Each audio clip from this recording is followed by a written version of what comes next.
Good morning, YouTubers. Welcome to Secret London with me, Mark Munro. Today we are in the City of London on the highest point, Ludgate Hill. And what sits on the highest point of Ludgate Hill? The majestic, the beautiful, the handsome and noble St. Paul's Cathedral.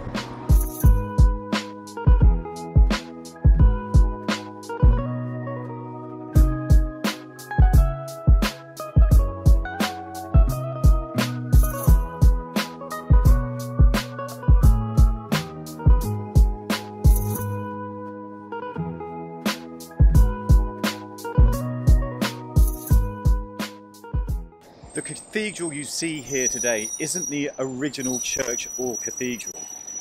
The original church dates back to the 6th century, 604, and survived right up until 1666, the Great Fire of London, when it was engulfed and demolished. So after that, London needed a new icon, a new Anglican church.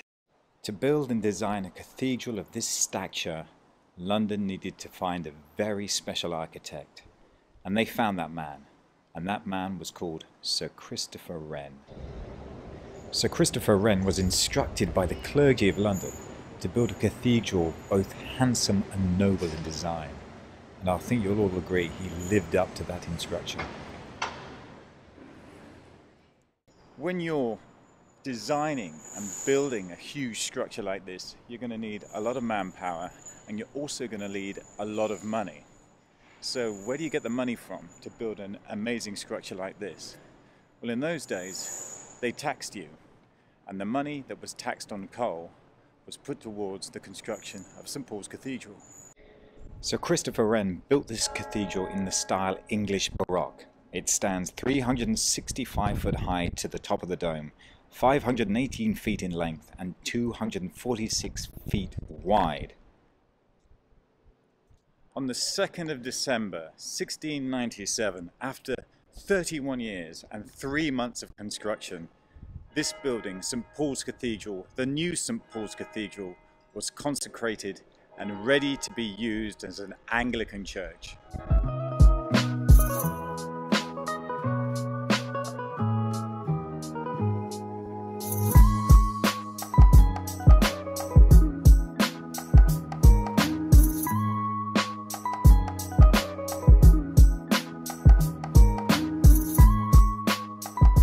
St. Paul's Cathedral has been the home to many historical events.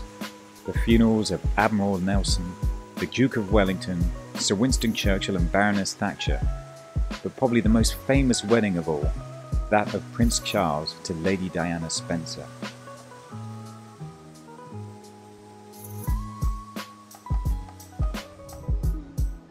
And she's a real survivor. Take a look at this image taken by Herbert Mason on the 29th of December 1940.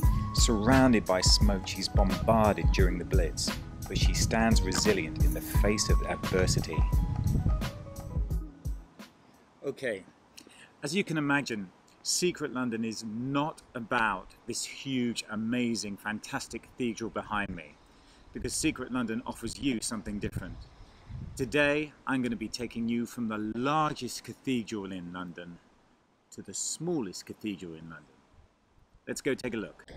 If you're looking to come and visit St. Paul's Cathedral, your nearest station is St. Paul's in the city, so get off at that underground station. The cathedral's open from 8:30 to 4:30, £18 for adults, £8 for children, well worth a visit. So we've had a good look around here. Let's jump in the taxi and get going to Vauxhall Bridge.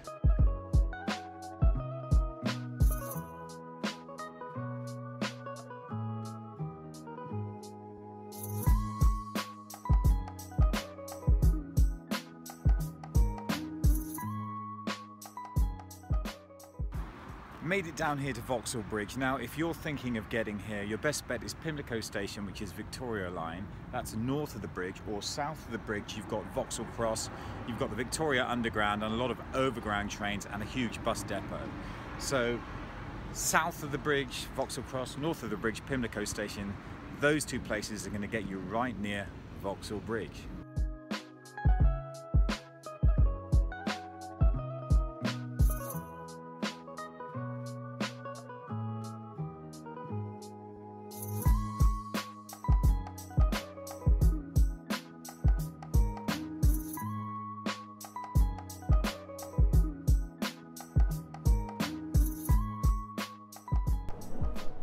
Now, there are a few very well-known sites around Vauxhall Bridge, and one of the first being that building behind me. That's the MI6 building.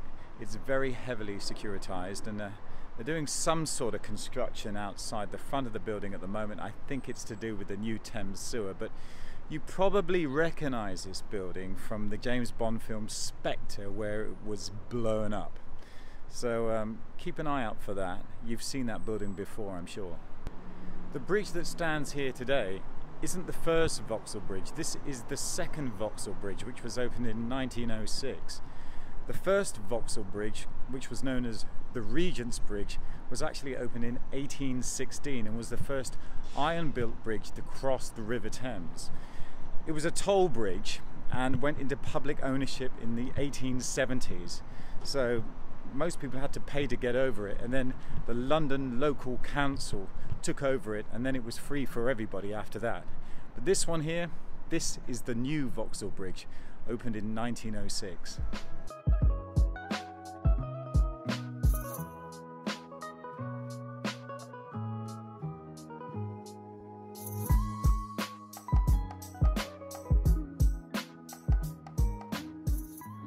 Apart from the MI6 building, which is just over the road here, you've also got a very well-known venue just south of the bridge, which is the Kennington Oval, mostly used as a cricket ground now, but was the venue for the very first FA Cup in the 1870s.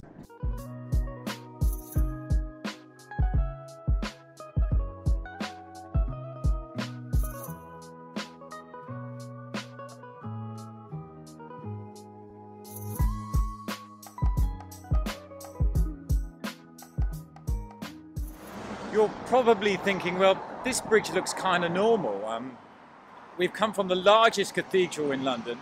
Where's the smallest cathedral going to be? Well, when you come to the bridge, come to the upriver side of the bridge. That's the part of the bridge that faces Battersea Power Station. 4 huge funnels, you'll see them.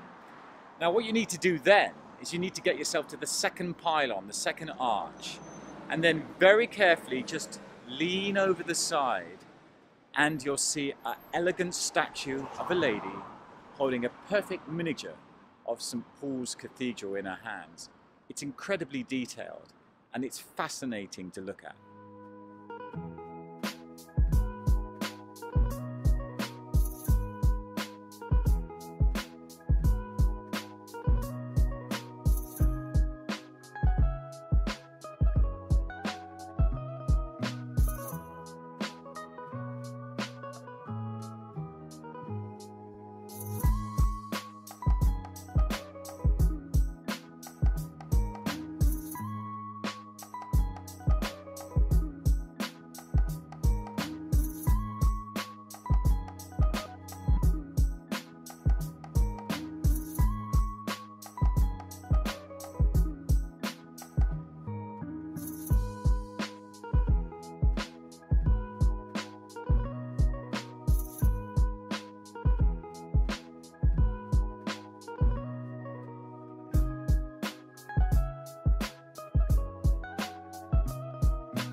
Sir Alexander Binney designed the second bridge, and like I said, it was opened in 1906, but there were a few criticisms when the bridge opened in 1906, and the main criticism was that the bridge was just a little bit boring. It lacked something. So the local council decided, right, we need to do something about this. It's a big bridge, it's very important. We need to zhuzh it up, it's too vanilla. So they approached an architect and some architects and asked their opinions to make the bridge far more presentable, more exciting if you like. They approached an architect called William Edward Riley and asked him for his thoughts. Well, he decided first of all maybe a good idea was to put huge bronze statues on pylons at each end of the bridge, but London local council decided that was far too expensive and would take too long. And there were engineering problems with that, so that was binned pretty quickly. After further consultation with the architect Richard Norman Shaw, it was decided that they would stick to the idea of bronze statues, but they wouldn't be at the end of the bridge. They put them below the bridge on the pylons. They would be oversized statue, 4 on the upriver side, and then another 4 on the downriver side.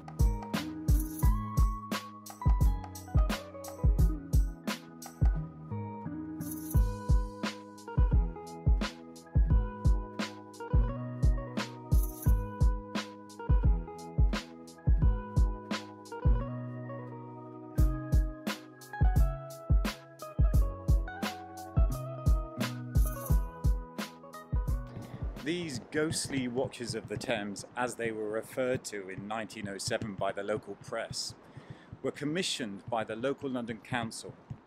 Alfred Drury and Frederick Pomeroy were asked to design these amazing sculptures that would celebrate humanity's achievements in the arts, sciences, education, pottery, agriculture, and also architecture. The architecture of Sir Christopher Wren and St Paul's Cathedral. If you're visiting London and you're visiting the largest cathedral, St Paul's Cathedral, why not spare a thought for the smallest cathedral here at Vauxhall Bridge? You've been watching Secret London with me, Mark Munro. If you enjoyed today's episode, smash that thumbs up button, leave any comments down below, the good, the bad and the ugly. If you really enjoyed it, why not subscribe? Until next time, stay tuned for the next episode.